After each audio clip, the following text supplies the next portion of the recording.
तो दोस्तों अब तक हम लोगों ने क्वेश्चन 5 पॉइंट एक्सरसाइज 5.2 का 4 तक अब तक हम लोगों ने कंप्लीट कर लिया है और होप कि आप लोगों को जो होमवर्क भी मिला होगा वो भी आप लोगों ने कंप्लीट कर लिया होगा। अब आते हैं हम लोगों का नेक्स्ट क्वेश्चन नंबर 5 में। तो देखिए क्वेश्चन नंबर 5 हमारा क्या कह रहा है।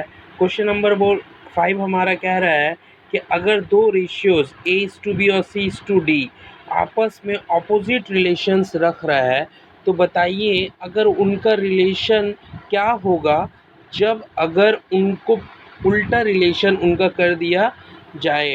मैं क्वेश्चन को फिर से समझाता हूँ कि अगर दो रेशियो है, एक A:B और एक C:D, और अगर उनके बीच में रिलेशन ऑपोजिट है, उल्टा है, तो बताइए क्या रिलेशन उनका निकलेगा जब उनको वापस इन्वर्स रिलेशन में लेके आया जाए, तो फिर उस वक्त रिलेशन क्या होगा।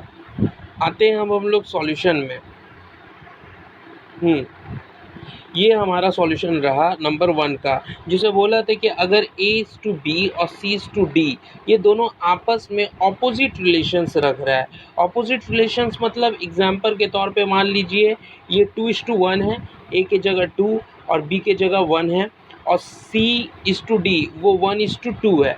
मतलब देखिए यहाँ पे हम देख रहे हैं A:B का रेशियो का वैल्यू 2:1 है और वहीं पे C:D का रेशियो का वैल्यू 1:2 है। तो जाहिर सा बात है ये दोनों रेशियोज आपस में बराबर इक्वल नहीं है, तो ये लोग इक्वल नहीं है इसीलिए, और बिल्कुल उल्टा है, ऑपोजिट है, तो इसीलिए इनको ऑपोजिट रिलेशन यहाँ पे कहा गया था कि A:B और C:D के बीच में आपस में रिलेशन ऑपोजिट रिलेशन है। यानी कि A:B अगर 2:1 है तो C:D 1:2 है। अब आगे सवाल हमको ये पूछा कि अगर इस रिलेशन को उल्टा कर दिया जाए, उल्टा कर दिया जाए मतलब कि 1 2 के जगह आ जाए और 2 1 के जगह आ जाए, और यहाँ पर C:D में 2 1 के जगह चला जाए और 1 2 के जगह चला आए, तब फिर क्या रिलेशन तब हम लोगों को दिखने मिलेगा। तब भी हमारा रिलेशन क्या दिखने को मिलेगा, उल्टा ही दिखने को मिलेगा, इन्वर्स ही दिखने को मिलेगा। देख सकते हैं आप लोग, अब यहाँ बन गया 1:2 और C:D की जगह बन गया 2:1। तो अब भी यहाँ पे रिलेशन यानी कि वैल्यूज़ बराबर नहीं है, ऑपोजिट है। तो इसी के लिए हम लोग यहाँ कह सकते हैं कि अगर हम उनका इन्वर्स रिलेशन भी करते हैं तब भी रेशियो इन्वर्स यानी कि उल्टा ही आएगा। चलिए दोस्तों अब हम लोग चलते हैं नेक्स्ट क्वेश्चन पे। हमारा नेक्स्ट क्वेश्चन है, हम यहाँ देखने पा रहे हैं हमारा नेक्स्ट क्वेश्चन है क्वेश्चन नंबर 6, जिसमें पूछा है let us right how many continued proportions can be constructed by three numbers in continued proportion. यहाँ क्वेश्चन में बोला है कि बताइए कितना प्रोपोर्शंस तैयार होगा, कितना प्रोपोर्शंस तैयार होगा यानी कि कितना रेशियोज, कितना प्रोपोर्शंस मतलब कितना रेशियोज तैयार होगा 3 नंबर्स से, और उन तीनों नंबर्स को अगर कंटिन्यूड प्रोपोर्शन में यानी कि लगातार रखा गया है। क्वेश्चन को मैं फिर से समझा दूं, यहाँ क्वेश्चन में बोला है कि बताइए कितना कंटिन्यूड प्रोपोर्शंस बनेगा 3 नंबर्स से अगर उनको लगातार रखा जाए, यानी कि लगातार रेशियो कितना बनेगा 3 नंबर्स की मदद से। तो आइए हम लोग सॉल्यूशन पे चलाते हैं। ये रहा हमारा सॉल्यूशन। हम लोग देख सक रहे हैं कि हम लोगों ने क्या किया कि उन 3 नंबर्स को मान लिया x y z कि वो तीनों नंबर्स हैं, एक x है, एक y है और एक z है, और ये तीनों नंबर्स को कंटिन्यूड प्रोपोर्शन यानी कि लगातार रख रहे हैं और रेशियो तैयार कर रहे हैं। तो यहाँ देख सकते हैं नीचे x रखा फिर y। अब हम लोग जानते हैं कंटिन्यूड प्रोपोर्शन में क्या होता है कि जहाँ से ख़त्म हो गया वहीं से शुरू, यानी कि y से ख़त्म हुआ था फिर दूसरा रेशियो भी y से ही शुरू, उसके बाद आखिरी में z था, अब z के बाद तो कुछ है नहीं। तो इसी के लिए हम लोग देखने पा रहे हैं यहाँ पे कि हाईएस्ट कितना रेशियो तैयार कर सका, एक ये वाला x:y और एक y:z, यानी कि टोटल रेशियो बन गया है 2। यानी कि कितना टोटल कंटिन्यूड प्रोपोर्शंस तैयार हो सकता है, तो आंसर होगा 2 कंटिन्यूड प्रोपोर्शंस। अब आते हैं हमारा नेक्स्ट क्वेश्चन पे। हमारा नेक्स्ट क्वेश्चन है क्वेश्चन नंबर 7। क्वेश्चन नंबर 7 में हम देख सकते हैं क्या बोल रहे हैं।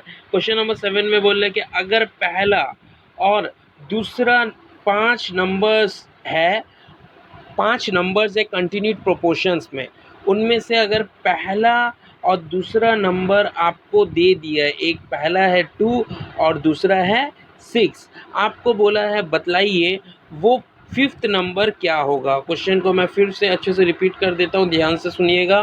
क्वेश्चन नंबर 7 बोल रहा है कि अगर ऐसा 5 नंबर्स जो आपस में कंटिन्यूड प्रोपोर्शन बना रहा है, यानी कि लगातार रेशियोज बना रहा है, और उनमें से अगर पहला नंबर है 2 और दूसरा नंबर है 6, तो बताइए तीसरा भी होगा, चौथा भी होगा, लेकिन हमको पूछा है 5वां नंबर, यानी कि वो जो 5th वाला होगा वो क्या है।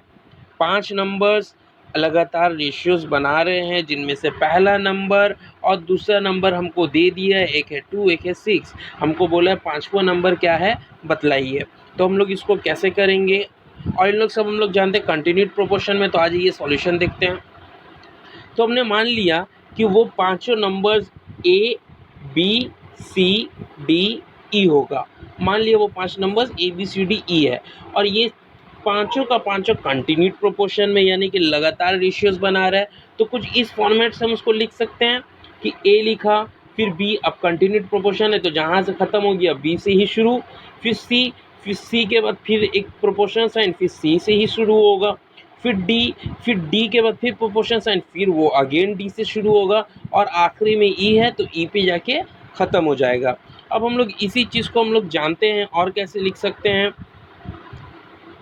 इसी चीज़ को हम लोग ऐसे लिख सकते हैं, ए इज टू बी बन गया A by B, B is to C बन गया बी बाई सी, और ये प्रोपोर्शनलिटी साइन बन गया मेरा इक्वल टू, और सी इज टू डी बन गया सी बाई डी, फिर ये प्रोपोर्शनल साइन बन गया इक्वल टू, और ये डी इज टू ई बन गया डी बाई ई। यानी कि अगर पांचों नंबर्स हमारा कंटिन्यूड प्रोपोर्शंस में है, तो और हम लोगों ने उन पांचों नंबर्स को ये माना है ए बी सी डी ई, तो हम कह सकते हैं कि वो इस रिलेशन को बिलोंग या इस रिलेशन को सेटिस्फाई करते हैं कि ए बाई बी बराबर होगा बी बाई सी, फिर सी बाई डी और डी बाई ई। आपको ये पांचवा नंबर ही निकालना है, यानी कि ई का वैल्यू निकालना है। आपको ए दे दिया है 2 और बी दे दिया है 6, आपको पहले निकालना होगा सी, फिर डी, और उसके बाद आखिरी में आप निकाल पाओगे ई। चलिए अब आते हैं इसके सॉल्यूशन में। तो देखिए हमने क्या किया कि पहले इसको लेकर के काम कर रहे, A by B equals to B by C, क्योंकि हमको इसमें ज़्यादा वैल्यू मालूम है।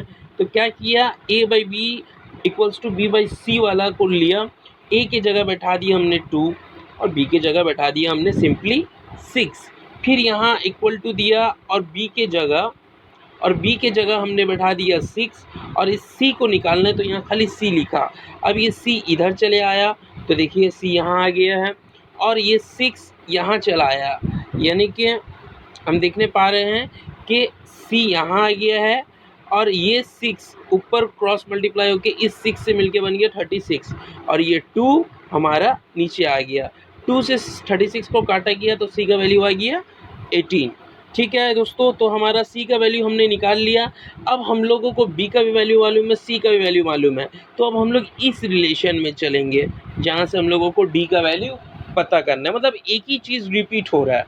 अब हम बी के जगह B by C equals to C by D को ले लिए, तो बी के जगह हमने बैठा दिया 6, और सी के जगह अब हम बैठाते जा रहे 18 जो हमने अभी अभी निकाला, और फिर यहाँ भी सी के जगह हमने बैठा दिया 18 और इस डी को नीचे उतार दिया। सेम काम कर रहे हैं दोस्तों, डी हमने क्या किया है, इधर लेके चल गए डी को, डी इधर चला गया, और ये जो 18 था वो इधर आ गया ऊपर की तरफ, तो 18 इंटू 18 बन गया, और ये 6 यहाँ था तो वो नीचे की तरफ आ गया। फिर 6 1 ज़ा 6, 6 3 ज़ा 18, ये 3 और 18 मिल के बन गया 54। अब हमारा डी का वैल्यू भी मालूम है। अब हम लोग कहाँ जाएंगे, मतलब आहिस्ते आहिस्ते हम लोग यहाँ से यहाँ, फिर यहाँ, अब इस रिलेशन में फाइनली हम लोग पहुँच रहे, जो कि C by D equals to D by E, जो आप यहाँ नीचे में देखने को पा रहे हैं, C by D equals to D by E. C के जगह हम लोग सिंपली बैठा देंगे, सी की जगह हम लोग सिंपली बैठा देंगे 18, और डी जहाँ जाए वहाँ बैठा दिए 54, यहाँ भी 54, और निकालना है हमको ई का वैल्यू निकालना है। तो आइए हम लोग देखते हैं सॉल्यूशन। ई इक्वल्स टू 54 हो गया, ये हमारा क्रॉस मल्टीप्लाई हो गया 54 इंटू 54, और ये 18 ई के जगह चला गया, तो 18 1 से 18, 18 3 ज़ा 54 और फिर सिंपली हमारा ये दोनों मल्टीप्लाई हो गया 54 इंटू 3 जो कि होता है 54 इंटू 3 जो कि मल्टीप्लाई कीजिएगा तो आएगा 162 यानी कि वो पाँचवा नंबर होगा हमारा 162। होप दोस्तों आप लोगों को समझ में आया होगा। अब हम लोग चलने आते हैं नेक्स्ट क्वेश्चन में। हमारा नेक्स्ट क्वेश्चन बोला है क्वेश्चन नंबर 8। क्वेश्चन नंबर 8 भी वेरी इजी। अब थोड़ा सा गौर करें इसमें, इस क्वेश्चन में क्या बोला है। इस क्वेश्चन में बोला है कि बताइए वो क्या ऐसा टर्म है या क्या ऐसा नंबर है जो इन चारों में हम जब ऐड कर रहे हैं यानी कि 6 में 15 में 20 में 43 में ऐड कर रहे हैं तो उनका सम्स को वो प्रोपोर्शनल बना दे रहे हैं, यानी कि 6 में भी वो नंबर ऐड होगा, 15 में भी ऐड होगा, 20 में भी ऐड होगा और 43 में भी ऐड होगा। जब इन चारों नंबर्स में वो ऐड होगा तो ये 6 और 15 का रेशियो को बराबर कर देगा 20:43 का रेशियो के बराबर हो जाएगा। तो आइए हम लोग इसका सॉल्यूशन पे थोड़ा गौर करते हैं। Question number 8 solution. तो देखिए यहाँ आप देख सक रहे हैं मैंने क्या किया, मान लिया उस टर्म को वो x है, हमने मान लिया वो जो टर्म ऐड हो रहा है वो x है, तो हमने 6 में भी ऐड कर दिया, फिर इस टू साइन दिया, 15 में भी ऐड हुआ, फिर साइन ऑफ प्रोपोर्शनलिटी आया क्योंकि प्रोपोर्शनल का सम्स है, 20 में फिर x को ऐड कर दिए, फिर लास्ट जो 43 था उसमें भी x ऐड हो गया। अब हम लोग जानते हैं 6 + x इस टू 15 + x, इसको हम लोग इस तरीके से भी लिख सकते हैं 6 + x / 15 + x, और इस 20 + x इस टू 43 + x उसको हम लोग इस तरीके से लिख सकते हैं। अब हम लोग सिंपली कुछ नहीं किए, जस्ट क्रॉस मल्टीप्लाई किए हैं, 43 + x का 6 + x है और यहाँ 5 + x का 20 + x है। तो हमने जस्ट अब क्रॉस मल्टीप्लाई किया, इसका इससे मल्टीप्लाई और इसका इससे मल्टीप्लाई। तो यहाँ देख सकते हैं अब इसका मल्टीप्लाई होगा, यानी कि पहले 43 से 6 को मल्टीप्लाई किया आया 258, फिर 43 से x को मल्टीप्लाई किया आया 43x, फिर 6 से x को मल्टीप्लाई किया आया 6x, फिर x से x को मल्टीप्लाई किया आया x²। अभी इक्वल टू दे देंगे यहाँ पे।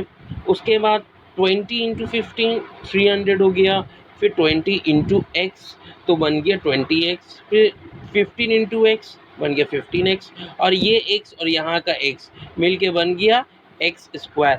अब हम इक्वल टू के ठीक दोनों साइड देख रहे हैं, x² कट गया। अब आ जाइए आगे। अब हम देख पा रहे हैं हमको x का ही वैल्यू निकालना है कि वो क्या चीज़ होगा, x का वैल्यू निकालिए। तो हमने क्या किया कि 43x और 6x को एक जगह ले लिए तो बन गया 49x, और फिर 258 को वैसे ही रहने दिए, तो बाईं तरफ वाला चीज़ अभी भी बाईं तरफ है, 300 को भी वैसे ही लिख दिए, 20x + 15x मिल के बन गया 35x। अब हम लोग क्या करें, 49x को जस्ट ऐसे ही उतार दिए, ये +35 यहाँ आ गया तो बन गया इक्वल टू के बाईं तरफ -35, और ये 300 वैसे ही उतर गया, ये 258 दाईं तरफ आ रहा इक्वल टू का तो बन गया -258। अब हम लोग जानते हैं कि अगर 49x से 35 माइनस हो तो बचेगा 14x, और 300 से 258 माइनस हो तो वो बचेगा 42। अब हमको x का वैल्यू निकालना है तो हम लोग x को सिंपली वैसे रखेंगे, 42 के नीचे चला जाएगा 14, 14 का टेबल पढ़िएगा तो 14 1 = 14 और 14 3 होता है 42, तो x बराबर हो गया वैल्यू 3। होप दोस्तों आप लोग इसे आगे के सम्स कर सकिएगा। अगर आप लोगों को कुछ भी प्रॉब्लम हो तो आप लोग मुझसे कमेंट में कह सकते हैं, उसे लाइक कर देना, शेयर कर देना, और मेरे चैनल को अगर आप लोग नए हैं तो सब्सक्राइब कर